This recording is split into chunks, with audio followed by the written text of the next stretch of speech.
Basically, botany does not stop in the winter. And this is an oak bud, and you need to see little fascicles right there. These are bundled branches. This is the vascular system of the tree. And that's, you can identify a lot of plants by this, at least to genus level. You can't get on a species level frequently, but anyway, that's a talk for a winter botany thing sometime. Okay, and fruits. Lots of fruits around. This is Ilex verticillata, and this is a maple bud.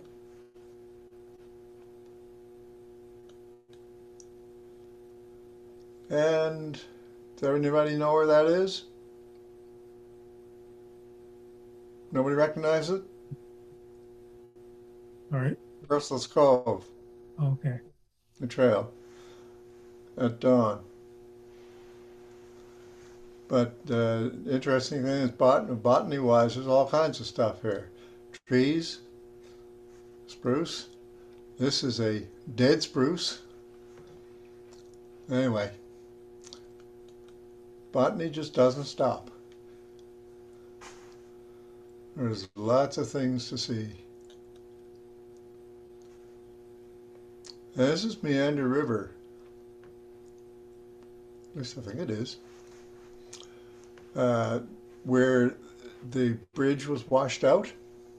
This is Gaultheria procumbens, and it's covered in frost. So I like taking pictures of frosted things in the winter. This is bayberry. Wow. Interesting thing, if Jeremy is still listening, bayberry. I've cleaned off the wax on these before numerous times. I even took a file and actually filed the seed capsule down as thin as I could get it without actually breaking through it. And I've tried germinating those, and none of them germinated. Did the same thing that you did. Well, he used a blender. Yeah, I used a blender, so I don't know. Anyway, mine never germinated. I've never been able to grow them from seed. And spruce tree, you can see the little frost buds. Just trees, but they're lovely this time of year. This is skunk cabbage. It's a little bit out of order, but that's okay. This, I was looking for this. You see this burning its way up through the ice sometimes, but this is water, just water. There was very little ice. I had trouble finding ice to show the plant growing up through the ice.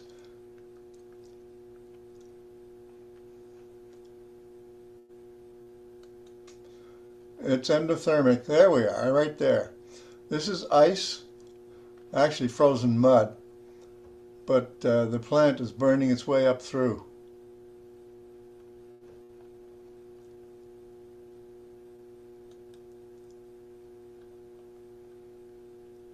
The flowers are in here, inside the spathe. It's, you gotta search, but you can sometimes find one that's open.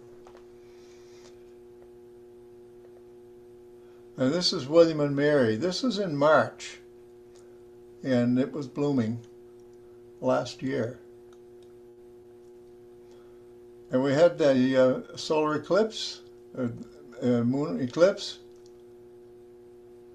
I managed to get that. Karima conradi is one of our earliest blooming shrubs. And these are the little anthers, purple anthers. I have some other shots of that here too. This is in March at Herring Cove. Crack in the rocks, and here it is. There's the anthers.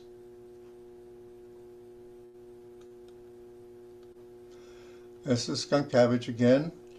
This is the, I think this is the female phase of the plant. It has a male and female phase. In the male phase, you'll see the pollen grains, yellow, filling the spathe as well.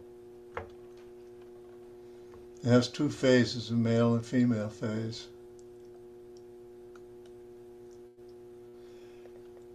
And this is a dwarf mistletoe.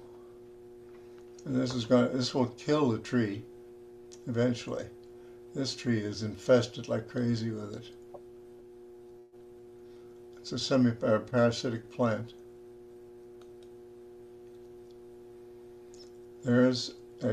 Somebody crushed this, not me. I found it, but it shows the spathe very nicely. I've seen these survive and actually produce a seed the same year, so that they can function without the spathe.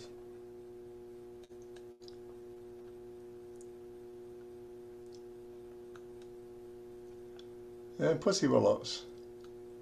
That was at the frog pond.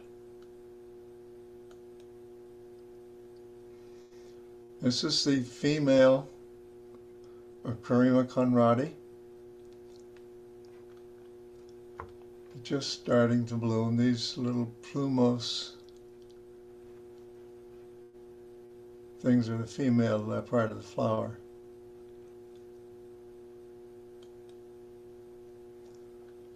And trailing arbutus,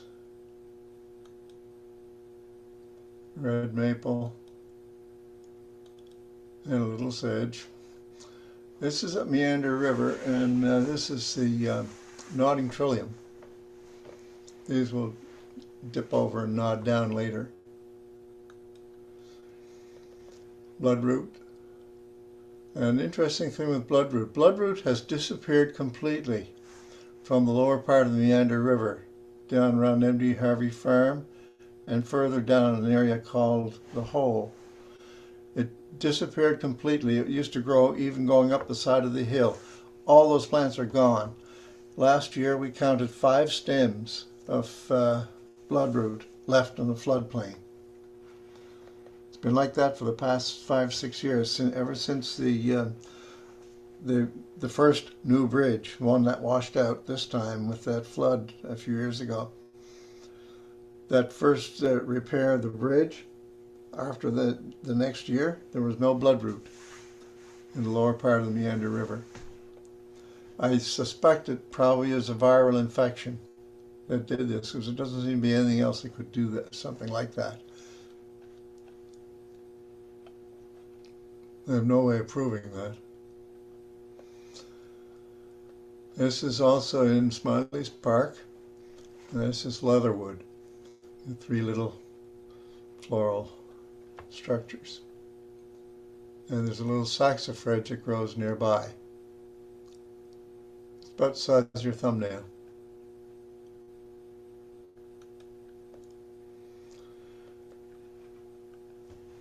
This is a hybrid of the red trillium and the nodding trillium.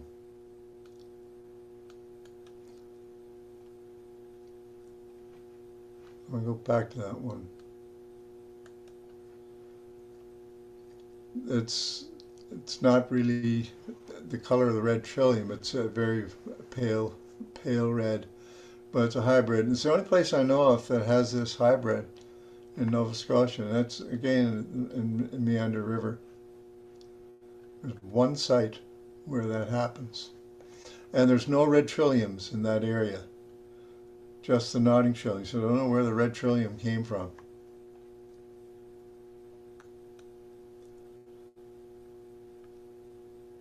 Mustard with a. These moths or butterflies were common this year. One of the few that were around. Bluets, not a terribly great photograph of that. Washed out. Trout lily. Spring beauty. Myanthemum.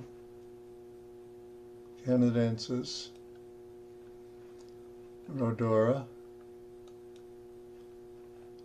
and our pink layer stemless lady slipper. This was a two-headed dragon's mouth orchid. Don't see those very often. I've only seen it once. And the showy lady slipper, this is in Smiley's Park. Yeah, this is in Newfoundland. This is Amarocus rotundifolia. It's got a new name. I can't remember what it is. But it's only about 2-3 centimeters tall. It's a tiny orchid.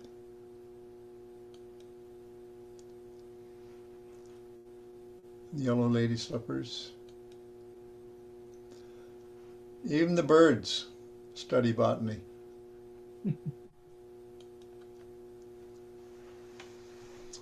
Thrift. And this is vanilla scented, lovely orchid. I can't remember the name of it right now. This is a pitcher plant, interesting. On serpentine barrens in Newfoundland, the stems are all twisted like this. Don't see that very often. Usually they're straight. It's a serpentine rock. And I was delighted to see this. This is in June, end of June, early July. Snow on the hill. And that usually remains all summer.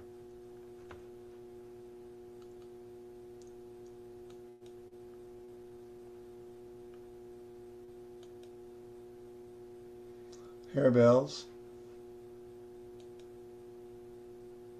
That's another pitcher plant.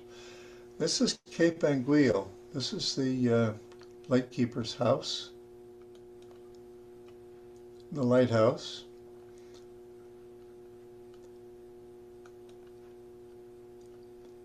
There's the lighthouse there, and this is now a bed and breakfast. And for our trip to Newfoundland this summer, I plan to go there. Hopefully, I'll get a room and stay overnight. But there is a patch of Calypso bulbosa that grows within 1,500 meters of the light. I would like to find it. So it's the main purpose of my visits that this year is going to be to find that orchid.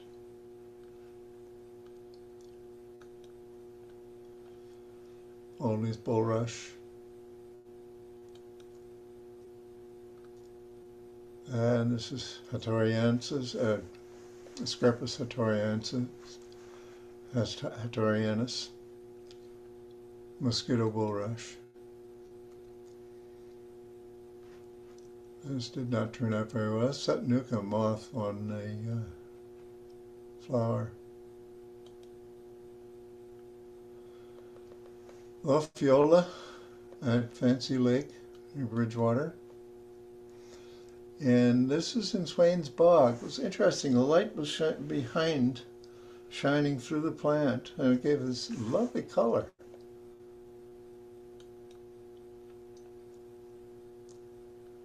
Aster nemeralis. And you notice the same thing as I did. Their water pennywort is vertical, leaves. That's yellow-eyed grass. And this is common in our, around Herring Cove. It's poison ivy. These are the more fruits.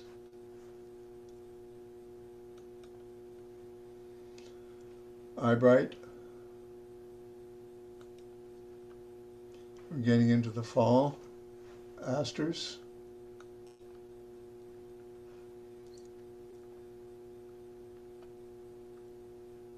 This was a foggy morning when we went to Wentworth Valley. These blueberry fields are beautiful red color.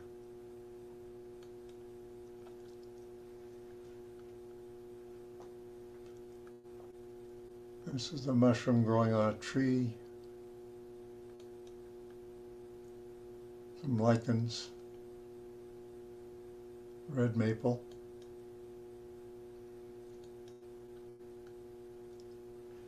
Roses. And this is a seaside plantain. And this is in November. And witch's butter, early December.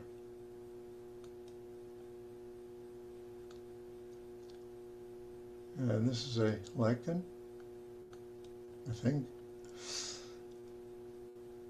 And a snow-covered mushroom in December. This is the first snowfall we had this year in December. And it's just got a little snow on top of it. And trailing arbutus. This is actually in Fleming Park, the dingle. And white spruce covered with snow. And these ferns, this is a long lake. And that too is at Long Lake, the brook running down through. It was snowing at the time. And sumac. And that's it. That should be the end of it.